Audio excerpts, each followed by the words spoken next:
मित्रों नमस्कार। मैं चरण सिंह सिवाच एडवोकेट रेवाड़ी हरियाणा से हूँ। हमने 1 एकड़ गेहूँ बो रखा है और उसमें सचान सर द्वारा बताई गई विधि से संजीवनी खाद बना करके 26 दिसंबर को स्प्रे किया था और मुझे संजीवनी खाद का बहुत ही अच्छा रिज़ल्ट गेहूँ में देखने को मिल रहा है। एक सबसे बड़ा वो है कि हमारे यहाँ पर नीलगाय बहुत हैं। अब वो नीलगाय आती हैं लेकिन गेहूँ को नहीं खा रही हैं और गेहूँ में बहुत ज़बरदस्त ग्रोथ देखने को मिल रही है।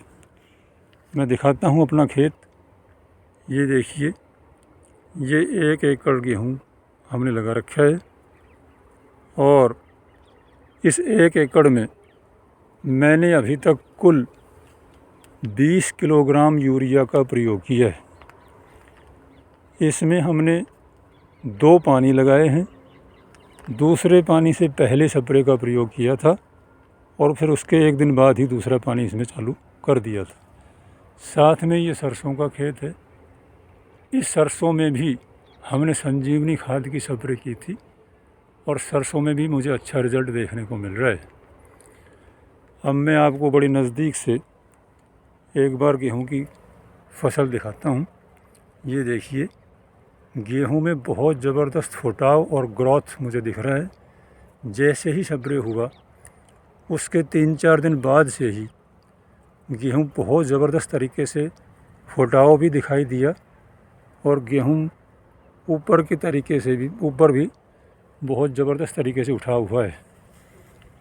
सचान सर ने जो विधि बताई है संजीवनी खाद की, मुझे लगता है कि बहुत ही अच्छी विधा है वो और इससे वाकई जो है ना फसल में बहुत बड़ा असर दिखाई देता है। ये देखिए, बड़ी करीब से आपको दिखा रहा हूँ गेहूं की। पूरे खेत में इसी तरह का गेहूं हो गया है और अब हमने सचान सर द्वारा बताई गई विधि से जीवामृत बनाने के लिए कई जगह से मिट्टी कलेक्ट की है और 4 तारीख को वो ड्रम में डाल करके उसको बनाना शुरू किया है। उसका देखते हैं कि कैसा वो है, क्योंकि हमने अपने हिसाब से काफ़ी सोच समझकर अच्छी लोकेशन से मिट्टी ली है और अब उसका रिज़ल्ट देखेंगे कि कितना बेटर होता है, कैसा जीवामृत बनता है। ये देखिए, गेहूं में इतना ज़बरदस्त फुटाव और इतनी ज़बरदस्त ग्रोथ हुई है कि नीचे की मिट्टी बिल्कुल भी दिखाई नहीं दे रही है। बहुत ही ज़बरदस्त तरीके से गेहूं ने ग्रोथ की है। पहले जब नीलगायें जब थीं तो उन्होंने कई जगह से गेहूं को बिल्कुल काट कर खा लिया था। वहाँ पर भी गेहूं अब बहुत ज़बरदस्त तरीके से फुटाव करके ऊपर आ गया है और इसमें हमने 10 किलो गोबर, 5 किलो गोमूत्र और 10 किलो नीम की पत्तियाँ और 2 किलो गुड़ डाल करके ये बनाया था। और चूँकि मैं 15 साल से देसी गाय रख रहा हूँ तो हमारे पास गोमूत्र घर में ही जो है ना अवेलेबल है, उसकी हमें कोई दिक्कत नहीं होती। और वो गोमूत्र हमने उसमें डाला था और उसको करीब 15 दिन तक ड्रम में डाल करके तैयार किया। फिर उसको ट्रैक्टर की मशीन से स्प्रे कराया गेहूं में और हमारे यहाँ पे ये पहला प्रयोग है। जब स्प्रे हुआ तो लोग स्प्रे के बाद मेरे गेहूं को देखने आए और उनको लगा कि हाँ, बहुत अच्छा वो है।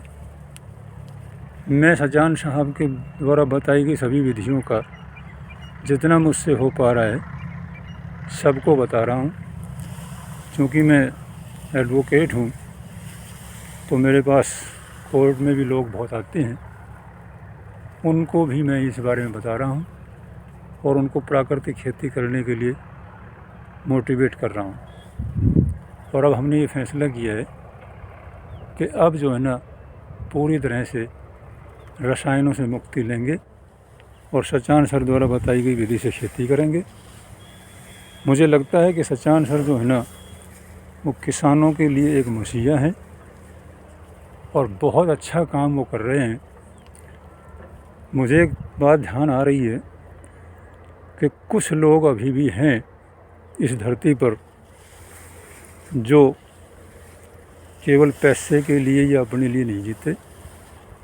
सचान सर भी उनमें से एक हैं और ऐसे लोगों से ही ये धरती जो है ना और ये सृष्टि जो है ना अभी ज़िंदा है, चल रही है। वरना तो आजकल लोग एकदम से स्वार्थी हो गए हैं और सारा मामला गड़बड़ होता जा रहा है।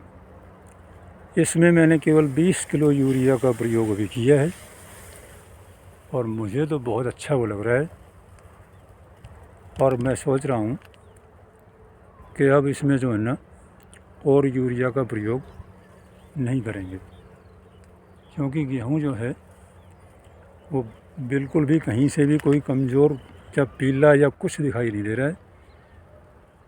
तो आप लोग भी सचान सर की बताई विधि से सारा काम करें। मैंने घर पे जीवामृत बनाया है। अब मैं सोच रहा हूँ कि फरवरी के एंड में, चूँकि अभी सर्दी है, फरवरी के एंड तक उसको हम घर पर तैयार करेंगे और फिर उसमें से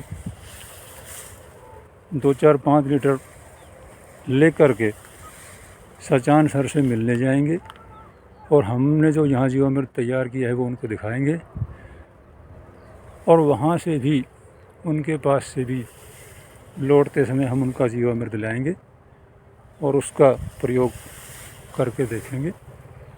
हाँ, मुझे उनकी बात तो पूरा विश्वास है। वो जो कह रहे हैं वो बिल्कुल ठीक है।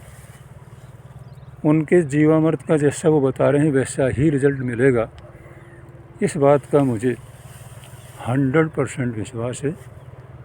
तो मित्रों, आप सब भी उनकी बात को फॉलो करें और जैसे वो बता रहे हैं वैसे खेती करें। बहुत बहुत धन्यवाद। चरण Singh Siwach, advocate, district Rewari, Haryana. Thank you.